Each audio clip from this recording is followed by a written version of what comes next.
Alors Pananova, c'est un projet qui est né il y a 3 ans et c'est un documentaire transmédia.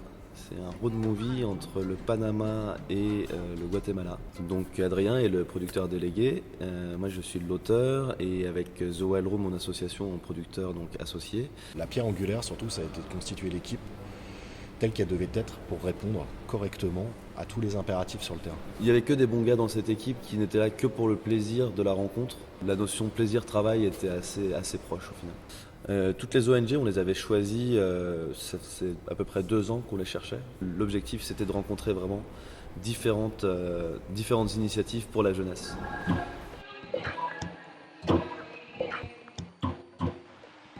Une partie de l'équipement qu'on a, on va leur donner. Pour qu'ils créent. Alors, une école de cinéma, c'est un peu grand comme mot, parce qu'on n'a pas autant d'équipements qu'on peut leur donner. On n'a même pas autant d'équipements nous-mêmes. Par contre, pour créer des workshops et des choses comme ça, pour essayer de parler avec de l'image, offrir ce genre de technicité, ce genre de langage là-bas qu'ils n'ont pas forcément. La réaction qui me touchera le plus, ça sera toujours celle des parents. Ils ont compris le projet comme je veux qu'il se réalise, c'est-à-dire arrêter de casser les idées reçues qu'on a.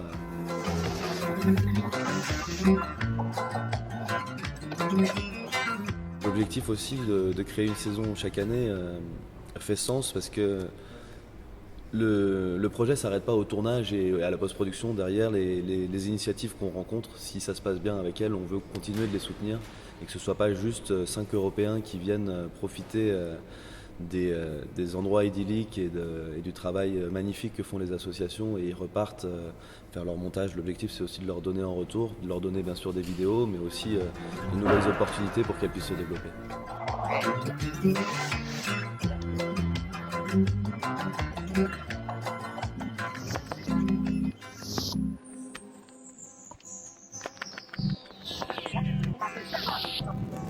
Transmédia, ça veut dire sur plusieurs supports. On a vraiment de quoi faire des très beaux contenus, que ce soit pour le web et l'interactif, aussi bien que pour la télé ou du cinéma. On va avoir des médias qu'on va créer pour Internet. Un média qu'on va créer pour le cinéma, parce qu'on est quand même des cinéastes, avant tout. Donc ce sera un long métrage, documentaire. Par contre, il y a une pierre angulaire dans tout ça, ça va être l'unitaire télé. Mais parallèlement, on ne développe pas que ça. Parce qu'encore une fois, l'idée de Pananova, c'est de continuer à fédérer tous les gens qui nous suivent sur Internet, de donner du média sur Internet, et dans le même esprit de gratuité qu'on l'a toujours fait. Parce que c'est cet esprit, c'est ce projet-là. Par contre, pour pouvoir lui faire vivre sa seconde vie, sa saison 2, sa saison 3, sa saison 4, il faut que ça passe par d'autres moyens. Et la décision qu'on fait, et c'est la nature du projet, c'est pas de choisir un camp, c'est de continuer à faire du transmédia. L'objectif des prochains mois, donc avec comme ligne de mire la saison 2 pour moi, c'est de réussir à communiquer sur Pananova pour se donner les moyens de nos envies artistiques et humanistes sur ce projet, trouver assez d'argent pour la post-production bien sûr, mais aussi pour se donner le temps de faire des choses belles.